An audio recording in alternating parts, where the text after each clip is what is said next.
Countless great works of art from around the world can often trace their inspirational and technical roots to a powerful source of spirituality. While this crucial catalyst for artistic inspiration has continuously evolved, being diluted and replaced by contemporary and often commercial ideals, a few artists have managed to uniquely retain and capture the essence of man's search for enlightenment. This elegant and sweeping mission is what drew me to researching the Kano painting school of medieval Japan. The Kano school drew upon Zen principles and ideals of conception and composition originating in ancient China, but executed with a distinctly Japanese style. The school's founder, Kano Motonobu, was a master of traditional Zen painting style, but it was his son, Kano Motonobu, who made it his own. While still classified as Zen Buddhist art, Motonobu's subtle innovations and masterful talent gave his work a broader societal appeal, rather than just to Zen practitioners and devotees, cementing the Kano school's name in the annals of history. For the sake of analysis, I have chosen to observe and dissect, if you will, three of my favorite paintings attributed to Kano Motonobu. The first, and perhaps his grandest work, is his series of 4 hanging scrolls, which were originally sliding door panels, titled Zen Patriarchs. For the sake of this video, we will consider these series as a single piece. According to my sources, the series depicts the different Enlightenment experiences of Chan patriarchs of the Tang dynasty. Probably created around 1513 for a Buddhist monastery in Kyoto, the painting reflects the cultural landscape in which it was created, and was likely designed to appeal to the tastes of those monks or wealthy elites who commissioned it.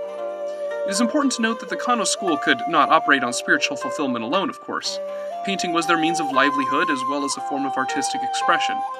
This is evident in the figures portrayed, which at the time was typical of Zen art, but in a somewhat retro manner, as those interested in the matter harkened back to the original Zen Buddhist figure paintings from China a few centuries earlier, but sought to recreate their grandeur in a Japanese way. The panels are stylistically dominated by Chinese ink landscape painting, which has a very natural, somewhat realistic feel, and it is the continuous spanning of that landscape which symbolizes the historical unity of the figures portrayed. Simultaneously contrasting and complementing this naturalistic aesthetic are Motonobu's signature, more surreal styles, seen in his scalloped clouds and boldly painted rocks, for example, as well as his striking use of color. His use of color was perhaps his most significant stylistic contribution to the Kano school as a whole, and was what differentiated his work most drastically from that of his father, Masanobu. The contributors of the Awakening catalog of Zen figure painting, which served as a primary source for my research, captured the essence of Zen patriarchs and indeed many of Motonobu's works, describing the series as a boldly conceived stage on which figures play out classic narratives of awakening. The second series, simply titled Farming, is most likely an earlier work of Motonobu and his students, which had remained in the imperial collections until the late 19th century. The 2 sliding door panels, now remounted as hanging scrolls, depict the people of a small rural village at work. The left panel shows figures engaged in weaving, and the right in silkworm cultivation. The small structures in which they work are set in the foreground of a spanning landscape of hills and crop fields, and are joined visually by a central tree. The warm sepia-orange colors, along with the tree's leaves, suggest to me a spring or summer scene. The 4 seasons were an especially popular subject in the period when Motonobu lived, and were taught by the Kano school to be held in mind by painters at work. As in most, if not all Zen Buddhist painting, large upper portions would be intentionally left open, blank, or nondescript. This was a spiritual space, reserved for higher level of existence, and in many ways embodies the nature of Zen itself. When depicting a being having reached a significant level of enlightenment, for example, this space would sometimes surround or envelop their image, serving as a more dominant focal point than the figures themselves. Some art scholars and historians who've written about the Farming series suggest that the bushwork lacks the strength and vivaciousness of Motonobu, and may primarily be the work of one of his students.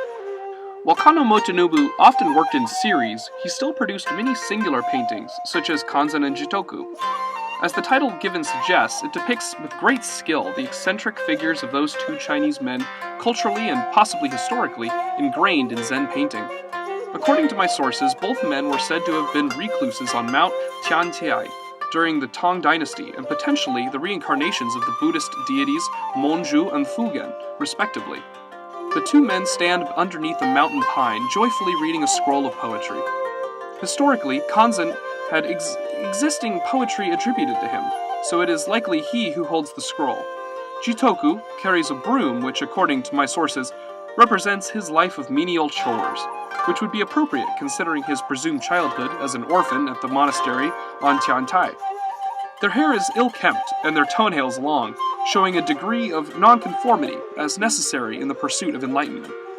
It was this denial of convention which they came to symbolize, and what made them a desired subject in Zen Buddhist painting. Unlike many of Motonobu's paintings, Kanzen and Jitoku are done void of color, opting instead for shades of black ink that marble and fade on the paper, lending texture and depth.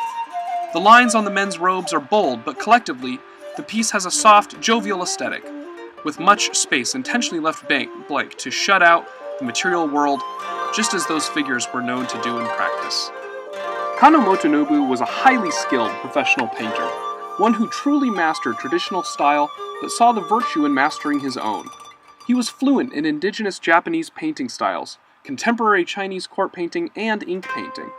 This broad technical knowledge, coupled with Zen Buddhist ideals, allowed him to transcend into a spiritual realm of artistic inspiration and bring back images ranging from intensively detailed to elegantly simple.